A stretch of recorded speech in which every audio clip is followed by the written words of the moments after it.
말씀은 창세기 34장 그리고 35장 두 장을 거쳐서 전하도록 하겠습니다. 오늘 창세기 34장과 35장 두 장에 걸쳐서 말씀을 증거할 텐데 읽는 것은 걱정하지 마세요. 다 읽진 않고요. 35장 1절에서부터 21절까지만 저와 여러분이 교독하시겠습니다. 제가 먼저 1절 읽겠습니다.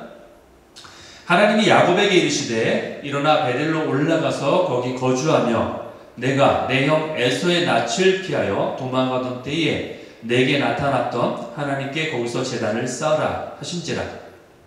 야곱이 이에 자기 집안 사람과 자기와 함께한 모든 자에게 이르되 너희 중에 있는 이방 신상들을 버리고 자신을 정결하게 하고 너희들의 의복을 바꾸어 입으라. 우리가 일어나 베델로 올라가자. 내 환난 날에 내게 응답하시며 내가 가는 길에서 나와 함께 하신 하나님께서 내가 거기서 제단을 쌓으려 하노라 하매. 그들이 자기 손에 있는 모든 이방 신상들과 자기 귀에 있는 귀고리들을 야곱에게 주는지라. 야곱이 그것들을 세겜 근처 상수리 나무 아래에 묻고 그들이 떠났으나 하나님이 그 사면 고울들로 크게 두려워하게 하셨으므로 야곱의 아들들을 추격하는 자가 없었더라.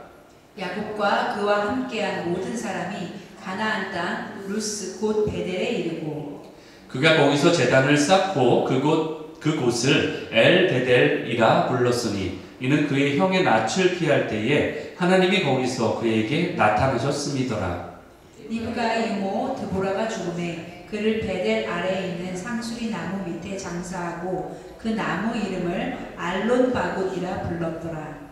야곱이 밧단 아람에서 돌아오매 하나님이 다시 야곱에게 나타나사 그에게 복을 주시고 하나님이 그에게 이르시되 내 이름이 야곱이지만은 내 이름을 다시는 야곱이라 부르지 않겠고 이스라엘이 내 이름이 되리라 하시고 그가 그의 이름을 이스라엘이라 부르시고 하나님이 그에게 이르시되 나는 전능한 하나님이라 생육하며 번성하라. 한 백성과 백성들의 총회가 내게서 나오고 왕들이 내 허리에서 나오리라.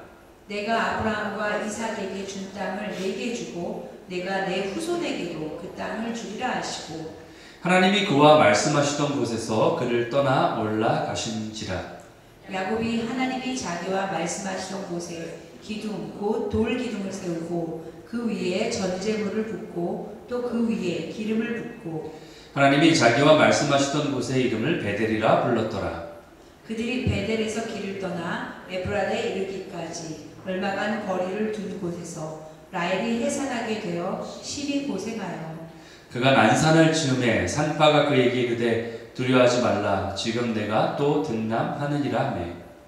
그가 죽게 되어 그의 혼이 떠나려 할 때에 아들의 이름을 베논이라 불렀으나 그의 아버지는 그를 베냐민이라 불렀더라. 라헬이 죽음에 에브랏 곧 베들레헴 길에 장사되었고 야곱이 라헬의 묘에 비를 세웠더니 지금까지 라헬의 묘비라 일컫더라. 같이 읽습니다. 이스라엘이 다시 길을 떠나 에델 망대를 지나 장막을 쳤더라. 아멘. 창세기 34장과 35장 이 말씀을 가지고 함께 나눌 제목을 이제 베델로 올라가자. 이제 베델로 올라가자. Now let's go up to Bethel 이라는 제목으로 함께 나누기 원합니다. 바로 앞장 34장, 오늘은 주로 본문을 35장을 읽었는데요. 34장에 보면은 어떤 사건이 나오냐면은 바로 야곱에게 가장 큰 절망, 가장 큰 슬픔을 안겨주는 그런 사건이 발생을 합니다. 디나이 사건이죠. 여러분도 아시다시피 일반적으로 사람들이 자신에게 있는 어려움을 잘 견뎌내곤 합니다. 그런데 자녀들이 고통을 겪게 되면요, 그것은 정말 힘듭니다. 그렇죠? 자기가 직접 겪는 고통은 잘 견뎌낼 수 있는데 만약에 그게 자녀가 겪는 고통이고 내가 그걸 어떻게 할 수 없는 상황이라면 그것만큼 힘든 게 없을 거예요. 그동안 야곱은 자신의 삶에 이루고자 했던, 자기가 이루고자 했던 것들을 다 성공적으로 이뤄냈어요. 그가 고통을 겪지 않았다는 건 아니지만 다 그래도 나름대로 그러한 것들을 다 이뤄냈다는 거예요. 자기가 목표한 거는 다 이뤘어요. 그렇죠? 아내도 없고 라헬도 없고 시간이 걸렸긴 했지만 그래도 다 이뤄냈습니다. 그런데 34장에 와서 34장 그 시기에 와서 세겜에서 일어났던 그 사건은 그의 삶을 결정적으로 무너뜨리게 만들었던 그런 사건이었어요. 만약에 세겜의 사건이 없었더라면 야곱은 더 오랫동안 세겜에 머물러 있었을 거예요. 그가 숲곳에 머물렀죠. 그리고 나서 다시 세겜으로 옮겨갔는데 거기에서 물론 제단도 쌓고 예배도 드렸다라고 나와 있긴 하지만 여전히 그는 자신의 아버지 집으로 가질 생각이 없었어요. 그리고 자기 형에게도 갈 생각이 없었어요. 왜냐하면 야곱이 거기서 뭐를 장만했어요? 집을 지었죠. 그렇죠? 그리고 밭도 샀어요. 그렇기 때문에 갈 생각이 없다는 얘기죠. 거기에 정착한다는 얘기예요. 그래서 그곳에 정착했기 때문에 이 세겜의 사건이 없었더라면 그가 전혀 움직일 생각이 없었다는 것을 알게 된다는 거죠. 디나의 사건이 없었다면 아마 그는 계속 주구장창 거기서 살았을 거예요. 여러분, 아브라함과 이삭은요, 하나님을 섬기는, 즉, 그 야곱의 할아버지인 아브라함, 또 야곱의 아버지인 이삭의 삶을 통해서는요, 우리가 이미 봐왔듯이 하나님을 섬겼던 그 삶을 통해서 주변 사람들의 어떤 존경과 또는 어떤 두려움의 대상이 되었다는 것을 우리가 알고 있어요. 그들은 물론 하나님을 믿지 않는 이방 족속들이었지만 그럼에도 불구하고 하나님이 그들의 삶에 함께하고 있는 모습을 보면서 한편으로는 두려워하기까지 했다라고 나와 있어요. 그리고 그들의 삶을 인정했기 때문에 또 어떻게 해요? 자신이 갖고 있던 땅까지, 밭까지도 기꺼이 내어주는 모습을 보게 되는 거죠. 이방인들이. 그렇죠. 하지만 야곱은 전혀 다른 삶을 살았다는 것을 보게 돼요. 야곱이 약복강 그 사건을 통해서 하나님을 경험했습니다. 그렇죠? 경험했고 또 보면은 세겜에서도 예배도 드렸다라고 나와 있긴 하지만 여전히 야곱의 신앙에는 그렇게 많은 진전이 없었어요. 여전히 자신의 머리를 믿고 살아가는 그런 삶을 살고 있는 것을 보게 돼요. 그렇게 아직도 여전히 순종하지 않았으니까 완전히 하나님께 드려진 삶이 아니기 때문에 그래서 어떻게 된다? 세겜의 사건이 벌어진 거예요. 주변 사람들과의 관계 속에서도 서로 간의 인간적인 어려움을 계속해서 겪게 된다는 거죠. 하나님이 그 삶의 매 순간마다 개입하셨고 그리고 도와주셨다는 것을 야곱이 조금은 알고 있지만 그러나 여전히 모든 그 결과의 성공의 이유는 자신이라고 생각하고 있어요. 자신이 그래도 그렇게 머리를 썼고 또 그래도 그렇게 노력했기 때문에 이뤘다라고 스스로 생각하고 있다는 거죠.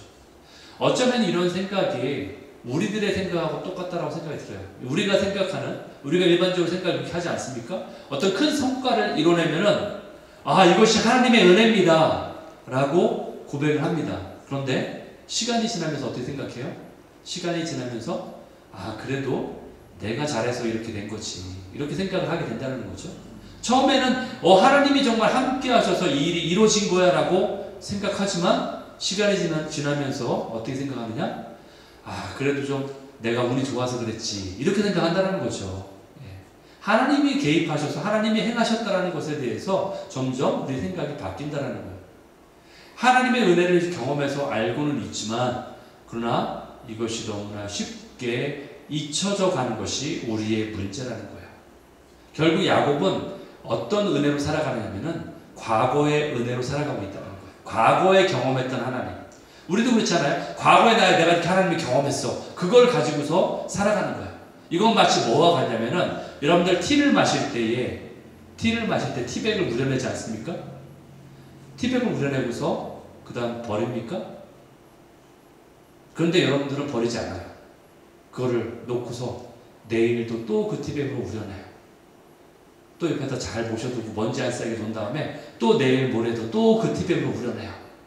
그리고 그것을 한 달 동안 그렇게 해요. 그러더니 계속해서 1년 동안 계속. 그게 뭡니까? 우리의 신앙의 모습이에요. 예전에 경험했던 하나님의 은혜를 계속 우려내면서 그러면서도 하나님의 그 은혜가 희미해질 때까지 계속 우려내는 삶을 살아가고 있다는 게 우리의 모습이라는 거예요. 바로 야곱의 삶이 그러한 모습이에요. 하나님의 은혜를 어느 순간 경험을 했지만 그걸 계속 우려내고 그러한 삶을 살아가고 있다는 거예요. 여러분, 야곱은 분명히 힘이 빠졌어요. 물론 나이가 들어서도 힘이 빠졌죠. 벌써 야복강 건널 때가 90살이 90살. 야복강 건널 때가. 그런데 분명히 힘이 빠졌죠. 그렇죠? 그리고 이제 또 10년이 지난 거예요. 지금의 시점은 다시 그 야복강을 건넜던 그때 이후로 10년이 흘렀어요. 최소한. 그래서 지금 100살이에요. 그러니까 당연히 힘이 빠졌을 거예요. 그렇죠? 예. 야곱은 그의 인생을 147년을 삽니다. 생애가. 147년을 사는데 100살쯤 됐을 때에 자신의 힘이 이제 빠졌다는 거예요. 그 전까지는 힘이 있어가지고 내가 나의 힘으로 살아야 되라는 것이 아직까지 있었다는 거예요. 물론 야곱이 힘을 뺄 수 있도록 하나님이 좀 도와주신 부분도 있어요. 환도뼈를 쳐가지고 그렇죠? 환도뼈를 치심으로 그가 좀 힘이 더 빨리 빠지도록 도와주신 부분은 있지만 여전히 힘이 빠져 있지 않다라는 거예요. 마치 이것은 뭐냐? 내 안에 어떤 약함이 하나님을 증거할 수 있는 부분인데 이건 마치 사도 바울이 가지고 있었던 육체의 가시하고도 똑같다는 거예요. 내 안에 하나님이 치신 부분, 내 안에 그로 말미암아 하나님이 역사하고 있다는 것을 경험하게 만드는 그러한 증거가 있다라는 거죠. 네. 여러분 디나가 어려움을 당한 어떤 사건인지 아시죠? 강간을 당했어요. 디나가 어려움을 당했던 이 사건. 이것은 야곱에게 큰 충격이었어요. 예전에 야곱이라면은 자신의 머리를 사용해서 어떻게든 그 해결책을 찾으려고 했을 거예요. 그러나 이제 나이가 들었다 보니까 이제 기다리고 있는 거예요. 아들을 기다리고 또 하나님의 행하심을 기다리는 거예요. 예전에 그 야곱의 모습은 이제 아니라는 것을 발견하게 돼요. 그런데 아직 역경의 훈련이 다 끝난 게 아닙니다. 여기서 다 끝난 게 아니에요. 디나의 사건 이걸로 모든 역경의 훈련이 다 끝난 게 아직 아니라는 거예요. 디나 소식을 들은 아들들이 왔습니다. 그 아들들이 이제 야곱처럼 머리가 비상하게 돌아가요. 그 아버지, 그 아들 딱 맞아요. 머리가 비상하게 돌아가요. 이 아들들도 야곱처럼. 아들들이 작전을 세웁니다. 그래서 세겜 지방의 주인인 하몰에게 이렇게 제안해요. 너희가 우리와 결혼하려면은 우리의 백성이 되어야만 해. 근데 우리 백성이 되려면 뭐가 제일 필요하냐? 바로 할례를 받아야 돼. 할례 뭔지 아시죠? 제가 설명 안 해도 할례를 받아야 돼. 이렇게 제안하는 거예요. 맞는 얘기예요. 이게 거짓말은 아닙니다. 무조건 할례를 받는 게 맞아요. 할례를 받아야 유대인 민족이 되잖아요. 이스라엘 민족이 되잖아요. 근데 이게 굉장히 타당해 보이죠. 그렇죠? 맞는 얘기이기도 하지만 그래서 이것이 타당한 이야기이긴 하지만 이곳의 뒷 배경에 숨은 음모가 숨겨져 있죠. 그게 뭐예요? 그들이 거동을 움직이지 못하게 해가지고 그들을 죽이려는 작전이에요. 그들을 죽이려고 이렇게 제안한 거죠. 말하자면 이 아들들은 아버지 야곱처럼 머리가 컴퓨터로 무장된 자들이에요. 그래서 머리가 너무나 잘 돌아가는 거예요. 지금 야곱처럼. 그래서 이들이 하몰을 속이고 세겜도 속입니다. 그래서 심지어는 이것에 아버지까지 속아 넘어갑니다. 아버지 야곱까지도 여기에 깜빡 속아 넘어가요. 이들의 작전을 간파하지 못한 거죠. 여러분 이전까지는 야곱의 계획대로 계산대로 다 이루어진 거예요. 이전까지는 야곱이 생각한 대로 다 그의 손안에 다 이루어졌어요. 그리고 야곱은 이기는 게임만 했어요. 그동안. 그런데 이제부터는 야곱이 실패하기 시작해요. 패하기 시작합니다. 아들에게 속아버려요. 지금 야곱의 아들들은요. 나이가 어떻게 되는지 아세요? 20대 초반이에요. 그런데 인생의 쓴맛 단맛을 다 본 백전도장 야곱은 바로 이러한 아들들에게 속아 넘어가는 거예요. 이제. 아들들에게 속았어요. 비록 야곱이 그동안 자신의 머리를 써서 형 에서도 이기고 아버지 이삭도 속이고 외삼촌 라반도 속였지만 그는 결코 약탈까지 하진 않았어요. 그는 결코 폭력을 쓰지는 않았어요. 그는 결코 살인까지 저지른 적은 없습니다. 아무리 그래도 그렇죠?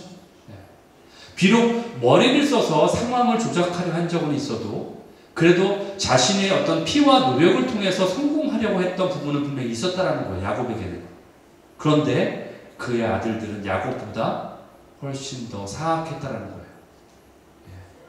다나가 어려움을 당한 것 굉장히 힘들죠. 야곱에게는 분명히 그의 온몸에 힘이 빠지고 그가 정말 절망 가운데 처할 수밖에 없는 상황이었을 거예요. 그래서 아마 버티려고 노력했을 거예요. 야곱이 평정심을 유지하려고 노력했을 거예요. 근데 그 다음에 벌어진 이 아들들의 행동 등을 봤을 때 이것은 야곱에게는 치명타였어요. 그는 절망에 빠질 수밖에 없어요. 왜냐하면 자신의 아들들이 살인자가 됐기 때문에. 아무리 그래도 그렇지 자신의 아들이 살인을 저지른 거잖아요. 약탈자가 돼버렸어요. 강도가 돼버린 거야 완전히. 절망이 몰려오죠. 우리의 자녀가 이 정도까지 갈 줄은 몰랐던 거예요. 아무리 그래도 이 자녀가 이 정도까지 사악해질 줄은 몰랐던 거예요. 그들의 끝은 어딘가. 죽임은 최고 끝까지 간 거예요. 악해질 때까지 간 거예요. 그 상황까지. 그 순간 야곱은 자녀들의 모습 속에서 자신의 과거의 모습을 보게 되는 거예요. 그 안에 내 모습이 있는 걸 보게 되는 거예요. 그제서야 야곱이 그토록 자기가 지키려고 노력했고 그토록 자기가 움켜잡았던 자기의 아집이 무너지는 순간을 겪게 되는 거예요. 그제서야 이런 모든 일들이 자신이 그동안 뿌렸던 씨앗의 열매라는 것을 깨닫게 되는 거예요. 그때 하나님이 찾아오세요. 야곱에게. 베델로 올라와라. 그때 찾아오시는 거예요. 가장 절망적이고 가장 힘들고 가장 어려운 순간 가운데 주님이 찾아오시는 거예요. 베델로 올라라. 1절에 나와 있죠. 하나님이 야곱에게 이르시되 일어나 베델로 올라가 거기에 거주하라. 그때 그러면서 뭐라고 말씀하세요? 네가 도망했던 그때에 너에게 나타났던 하나님이 너를 거기서 만나주실 거야. 제단에서 쌓아라 라고 말씀하고 계시죠. 여러분 야곱의 인생 가운데 다시 빛이 비치기 시작하는 거예요. 부드럽고 향기롭고 따뜻한 하나님의 음성이 이제 들리기 시작합니다. 여러분 그의 인생 가운데 이것이 얼마나 다행스럽고 감격스럽게 느껴졌을까요? 지금의 상황 가운데 그가 처절하게 정말 절망스럽게 느꼈던 그 순간 가운데 하나님의 음성이 들려올 때 이것이 얼마나 다행이고 감격스럽게 느껴졌을까요? 이것은 마치 어린아이를 품에 안아주시는 어머니의 따뜻한 손길, 그리고 그 어머니가 보여주시는 부드러운 미소와 그분의 사랑스러운 얼굴과 같았을 거예요. 그렇게 하나님을 경험했던 거예요. 그 하나님의 얼굴을 경험하는 거예요. 그제서야 빛 대신 그 주님 앞에 서 있는 자신을 발견하게 되는 거예요. 그렇게 하나님의 사랑을 발견하니까 어떻게 해요? 야곱이 어떻게 해요? 바뀌는 거예요. 야곱이 변화되는 거예요. 그 다음에 어떤 일을 행합니까? 야곱이? 자신에게 있는 모든 우상을 다 제거해버려요.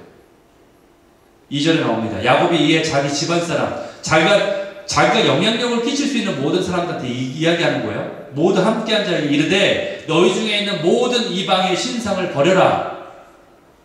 너 자신을 정결케 해라. 너의 옷을 바꿔 입어라. 이렇게 얘기하는 거예요. 이제 야곱이 바뀌는 거예요. 하나님이 우리 인생 가운데 나타나셔서 하나님의 존재를 우리에게 나타내 주시기 전까지는 우리는 내 잘난 것에 살아가고 있는 거예요.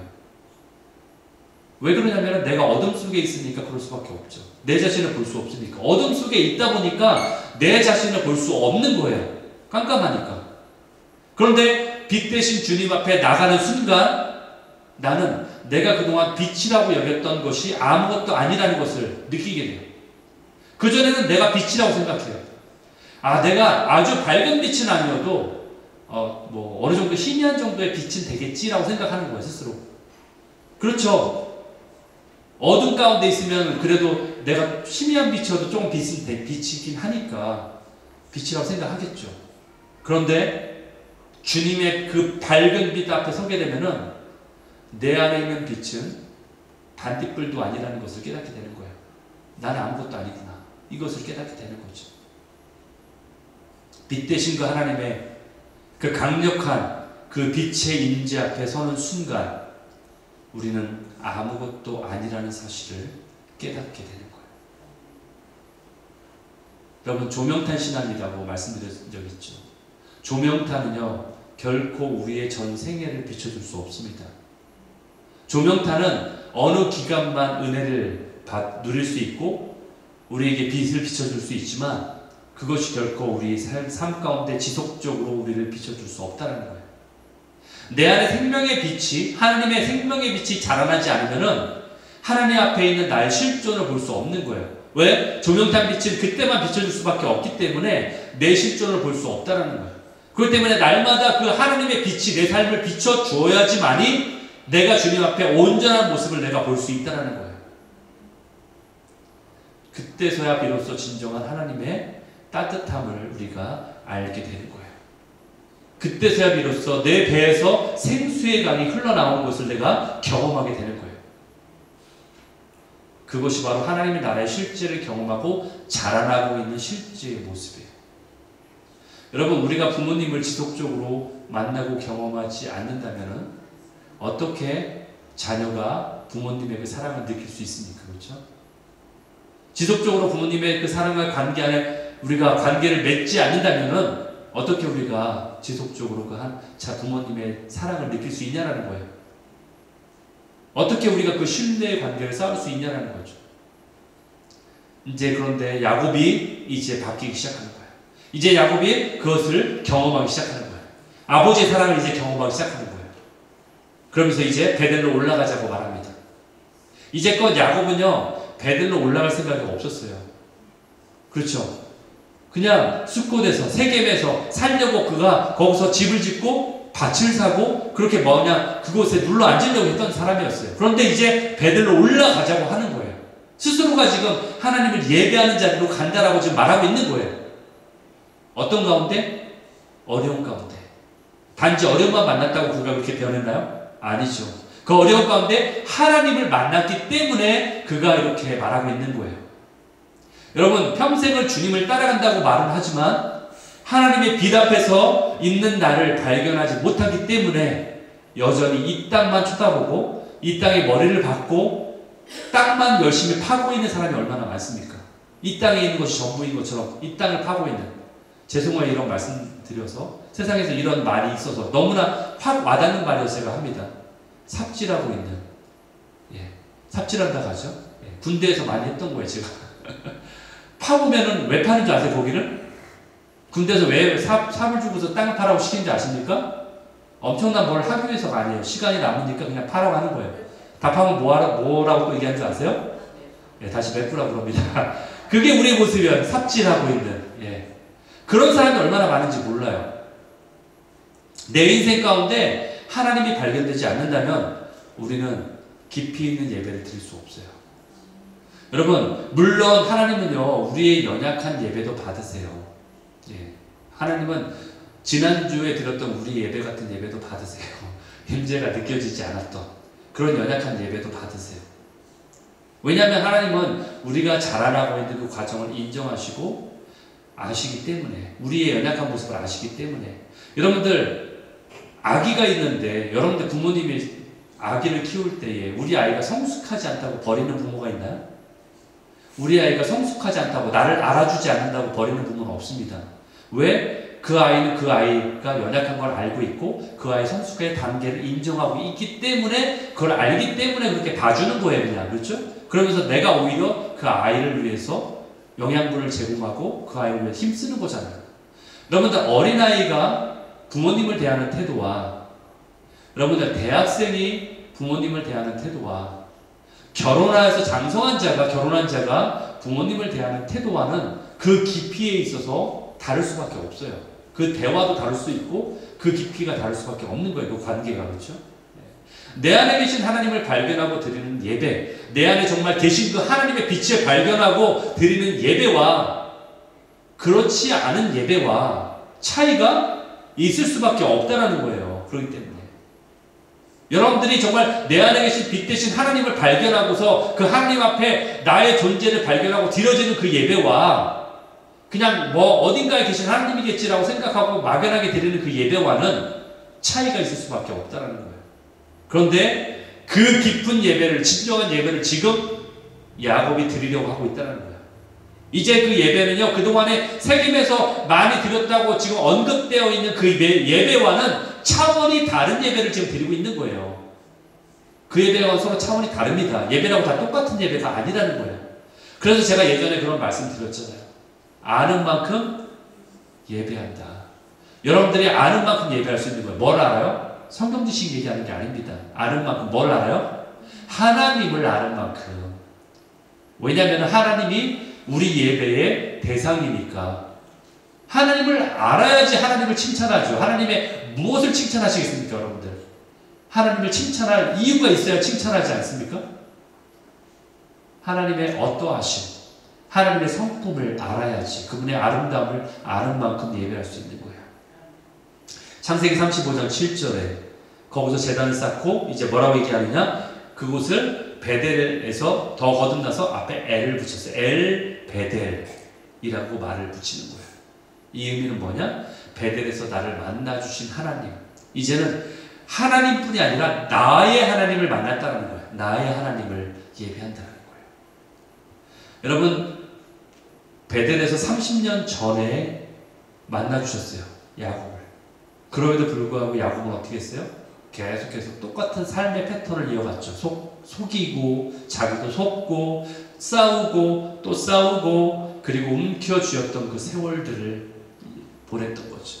그리고 마지막 최종적으로 심지어는 하나님마저도 이겨먹으려고 했던 야곱. 그렇죠? 하나님을 이기려고 했잖아요. 야복강에서. 그리고 이제 오늘에서야 결국 하나님 품에 안기게 되고 하나님을 만난 거예요. 누구의 하나님? 나의 하나님을 만난 거예요. 나의 하나님을. 아마 이때 처음으로 하나님이 주시는 참 쉼을 얻을 수 있었을 것이라고 저는 생각해요. 여러분은 참 평안이 있으십니까? 있으세요? 여러분, 하나님을 믿는다고 참 평안이 항상 있는 건 아닙니다. 여러분, 진정으로 하나님 안에 누리는 것이 참 평안을 누리는 거예요. 참 쉼이 여러분에게 있나요? 저도 제가 목사였지만 제가 예전에 부교육자로 있을 때에 참 쉼이 없었던 때가 있었어요. 그래서 제가 마이그레인 헤데익도 겪었고 편두통이 있죠. 그리고 너무나 힘들어가지고 도저히 사역을 진행할 수 없어서 번아웃돼서 제가 저희 멘토 목사님한테 가서 만났을 때 저한테 뭐라고 했냐면은 네 안에 참 쉼이 없구나, 이 얘기를 제가 딱 들었어요. 그때 저는 그 말이 뭔 말인지 이해가 안 됐어요. 혹시 앉아 계신 지금 여러분 중에서도 제가 하는 얘기가 무슨 말인지 이해가 안 될 수 있어요. 무슨 말인지 이해는 되죠. 그 단어 자체는 이해가 되죠. 쉼이 없다는 말은. 그러나 그 말의 진정한 의미를 이해할 수 없다는 거예요. 저도 그때 그랬어요. 예전에. 나 쉴 거 다 쉬었는데 사역자들 월요일마다 쉬니까 다 쉴 때 다 꼬박꼬박 쉬었고 휴가도 잘 챙겨 먹고 잘 쉬었는데 왜 쉼이 없다 가지? 난 아닌데 이해가 안 됐어요. 그런데 제가 3일 동안 함께 근무하고 있으면서 기도하면서 제 안에 하나님이 저를 어느 순간 쉬프팅하는 어떤 순간이 있었어요. 한 순간으로 갑자기 업그레이드 된 느낌? 그거는 말로 제가 설명하기 힘든데 어쨌든 그러면서 영의 눈이 딱 뜨이면서 느꼈어요. 내 안에 참 쉼이 없었구나. 그게 맞구나. 왜? 그 다음에 쉼이 있던 상태를 경험하니까 그 느낌이 팍 온 거예요. 진정으로 내가 참 평안이 있는 상태를 경험하니까 내 그전의 모습은 쉼이 없었던 상태였구나라는 것이 딱 와닿게 된 거예요. 내가 쉼이 없었구나. 육체적으로 쉰다는 걸 얘기하는 게 아니에요. 제가 말씀드리는 건. 내 안에 진정한 평안. 여러분, 세상은요, 여러분에게 평안을 준다고 얘기해요. 호언장담해요. 여러분에게 참 쉼을 줄 수 있다. 여러 가지 이유가 있잖아요. 그렇죠? 하다못해 참 쉼을 주는 에이스 침대, 이것은 과학입니다. 그렇죠? 가구가 아닙니다. 과학입니다. 이게 뭐예요? 여러분에게 참 쉼을 줄 수 있다는 얘기잖아요. 육체적 쉼은 줄 수 있겠죠? 그러나 그가 진정한 여러분에게 참 쉼을 줄 수 없어요. 세상은 호언장담합니다. 여러분에게. 이것만 먹어봐. 이것만 타봐. 이것만 가져봐. 이것만 누려봐. 그러나 그것은 여러분에게 호언장담할 뿐 그거에 대한 개런티는 못해요. 여러분에게 장담은 못합니다. 세상은 결코 이 평안을 줄 수 없어요. 세상이 줄 수 없는 평안은 누가 줍니까? 오직 예수 그리스도만이 세상이 줄 수 없는 평안을 줍니다. 혹시 여러분 중에 밤에 잠을 잘 못 주무시는 분이 계십니까? 그럴 수 있어요. 그렇죠? 그게 패턴으로 계속 될 수도 있고 어떤 때는 어느 순간에 그럴 때도 있어요. 정말로 내 안에 고통이 있으면 아마 야곱이 세겜의 사건 이후에 아마 그랬을 거예요. 잠을 이루지 못했을 거예요. 참 쉼이 없는 거죠. 그렇죠? 이거는 내가 에이스 침대에 잔다고 잘 수 있는 게 아니에요.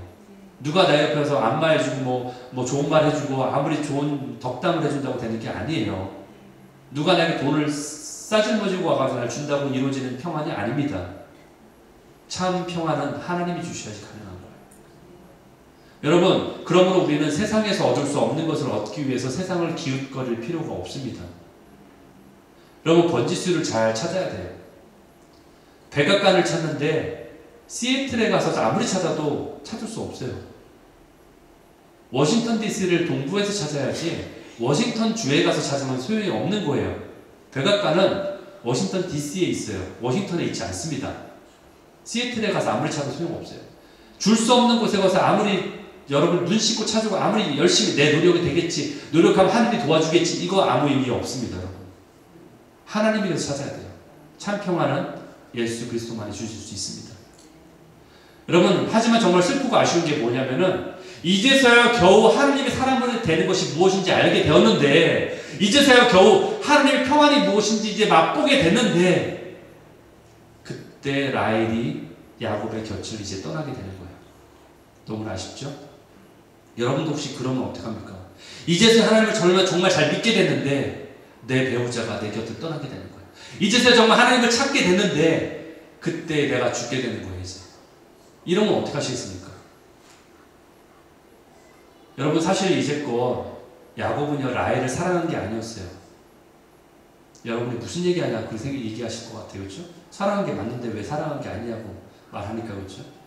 여러분, 야곱은요 자신 안에 채워지지 않는 공허함을 하나님의 은혜로 채워야 되는데 그걸 누굴로 채우려고 했어요?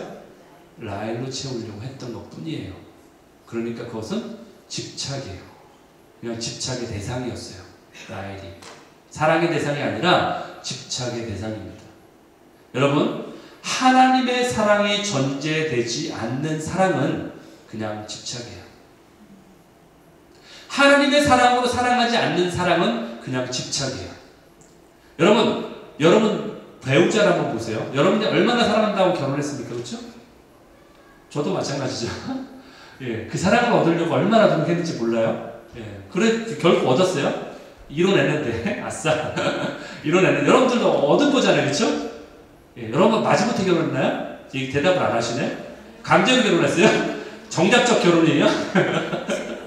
여러분이 사랑을 얻은 거잖아요. 여러분이 여러분 축하드립니다. 여러분들 성공하신 분들이에요. 여러분들 소원대로 이룬 거잖아요. 그렇죠? 왜 고개를 막 이렇게 흔들고 그랬어요? 근데 지금이야 생각해 보니까 내가 왜 그랬지?